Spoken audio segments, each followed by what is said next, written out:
আমাদের বাসার সাথেই হচ্ছে মসজিদ। আর আমাদের বারান্দা থেকে পুরো মসজিদটা দেখা যায়। তো সেদিন এশারের পর আমি হচ্ছে বারান্দায় গিয়ে দাঁড়াই, আর তখনই দেখি যে মসজিদে বিরিয়ানি দিচ্ছিল। আর সেটা দেখে আমার এত বেশি খেতে ইচ্ছে করছে, তো আমি রুমে এসে আম্মুকে জ্বালাচ্ছিলাম যে আমাকে এক্ষুনি বিরিয়ানি রান্না করে দাও, আমার অনেক বেশি খেতে ইচ্ছা করছে। তো এত বেশি জ্বালানোর ফলে আম্মু বলল যে ঠিক আছে, রান্না করে দেই, চলো। আর বিরিয়ানিটা এত বেশি মজা হয়েছিল যে গাইস তোমাদের সাথে শেয়ার না করলে পারলাম না। তো চলো ভিডিওটা শুরু করা যাক। হ্যালো এভরিওয়ান, আসসালামু আলাইকুম। তো এই তো প্রথমেই একটা কড়াইতে কিছুটা তেল দিয়ে দিল। এরপর হচ্ছে এখানে কিছুটা পেঁয়াজ পেরেস্তা করার জন্য পেঁয়াজ ভেজে নিচ্ছিল। তো এই তো বলতে বলতে কিন্তু পেঁয়াজ পেরেস্তাটা হয়ে গিয়েছে। এখন এই পেঁয়াজ পেরেস্তাটা নামিয়ে ফেললো। তো সেই তেলে আবারও কিছুটা পরিমাণের পেঁয়াজ দিয়ে দিল এখানে। আর এখানে ২টা মরিচ জাস্ট ফালি করে দিয়ে দিয়েছে। এখানে আর বেশি মরিচ ইউজ করেনি, কারণ বেশি মরিচ দিলে আসলে ঝাল বেশি হয়ে যাবে। এরপর ২টা তেজপাতা ছিঁড়ে দিয়ে দিয়েছে। এরপর এগুলোকে সব ভালোভাবে ভেজে নিচ্ছে। এরপর হচ্ছে ২ টেবিল চামচ, ২ থেকে ৩ টেবিল চামচ হচ্ছে এখানে আদা রসুন বাটা দিয়ে দিল একসাথে করে। এরপর এখানে একটু হচ্ছে ধনিয়ার গুঁড়ো দিয়ে দিয়েছে। এরপর সব মসলাটা একবারে ভালোভাবে ভেজে নিচ্ছে। এরপর হচ্ছে কিছুক্ষণ পর এখানে ২ টেবিল চামচ বাদাম বাটা দিয়ে দিয়েছে। এই বাদামটা আগে থেকেই হচ্ছে বেটে রেখেছিল। এখানে কাজু বাদাম, পেস্তা বাদাম একসাথে বেটে রেখেছিল। এরপর আবারও কিছুক্ষণ পর ২ টেবিল চামচ হচ্ছে ধনিয়ার গুঁড়ো, আর ২ টেবিল চামচ মরিচের গুঁড়ো, আর ১ টেবিল চামচ বা স্বাদ মতো পরিমাণ মতো হচ্ছে লবণ দিয়ে দিয়েছে।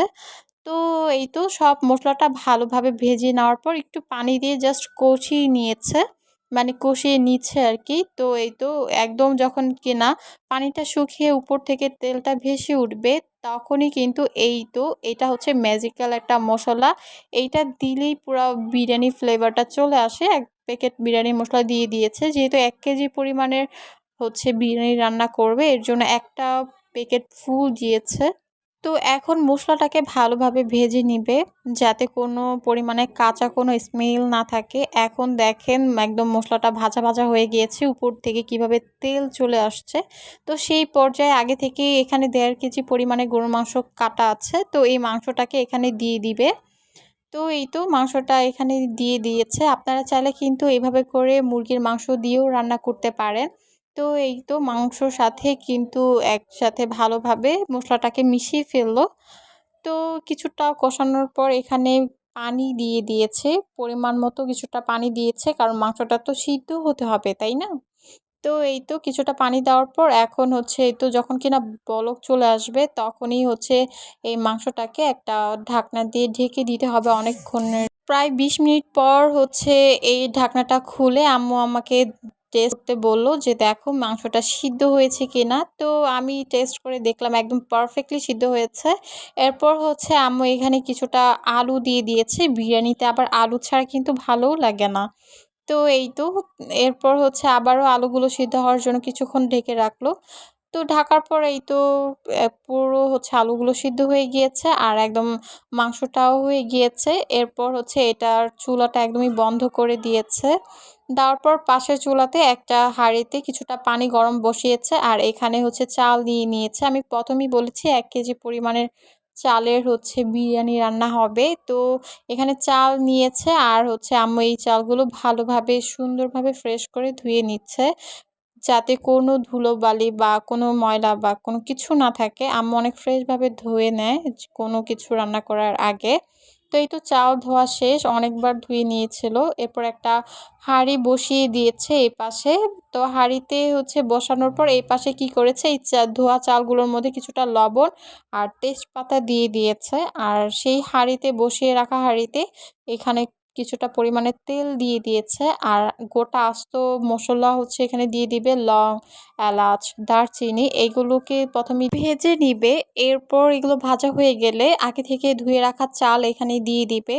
আর এই চালটাকে অনেক সুন্দর করে ভেজে নিতে হবে, যাতে এমন একটা ছনছন একটা আওয়াজ আসে। তো যতক্ষণ পর্যন্ত ছনছন আওয়াজ না আসবে ততক্ষণ পর্যন্ত ভেজে নিতে হবে। তো ভাজা শেষ হয়ে গেলে সেই গরম পানিগুলো এখানে ঢেলে দিতে হবে। আর এখানে যেহেতু ১ কেজি পরিমাণে চাল নিয়েছে এর জন্য কিন্তু এখানে ২ লিটার পানি ব্যবহার করেছে। হ্যাঁ, মানে চাল যতটুকু নিবেন তার থেকে ডাবল পানি নিতে হবে। এটা আম্মু আমাকে বলেছে। তো এই তো এখন কিন্তু হচ্ছে মানে গরম পানিটা দেওয়ার পর একটু পরেই হচ্ছে বলক চলে আসে। তো আম্মু কিছুক্ষণ নাড়াচাড়া করার পর এখানে হচ্ছে আগে থেকে মাংস রান্না করে রেখেছিল, সেই মাংসটা পুরো হচ্ছে এখানে ঢেলে দিবে। তো এই তো এইভাবে করে ঢেলে দেওয়ার পর সব মানে চালের সাথে মাংসটার সাথে একদম পুরো মিক্সড করে ফেলবে এখন। আর এখানে কিছুটা আস্ত মরিচ ধুয়ে জাস্ট দিয়ে দিয়েছে, না হলে এখানে ১০ থেকে ১২টা হয়েছে। এতগুলো মরিচ দেখে কিন্তু ভয় পেলে চলবে না, এটা শুধুই দিয়েছে কালার হওয়ার জন্য। আর এটা দিলে একদমই ঝাল হয় না, যেহেতু আস্ত করে দিয়েছে। আর যদি এতগুলো মরিচ যদি কেটে দিত তাহলে ঝালে খাওয়াই যেত না। যেহেতু আস্তে মানে আস্ত আস্ত মরিচগুলো দিয়েছে সেজন্য বিন্দু পরিমাণও ঝাল লাগবে না, আর হচ্ছে কালারটা অনেক বেশি সুন্দর হবে।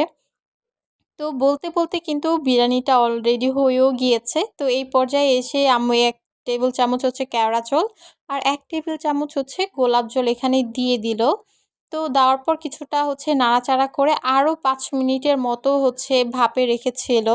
তো ভাপে রাখার পর এই তো একদমই বিরিয়ানিটা কিন্তু রেডি হয়ে গিয়েছে। আর তখন এত সুন্দর একটা স্মেল আসছিল, একদম পুরা হচ্ছে মনটা খুশি হয়ে গিয়েছিল। এরপর আম্মু কিছুটা পেস্তা আগে থেকে ভেজে রেখেছিল, ওইগুলোই হচ্ছে উপর দিয়ে ছিটিয়ে দিল।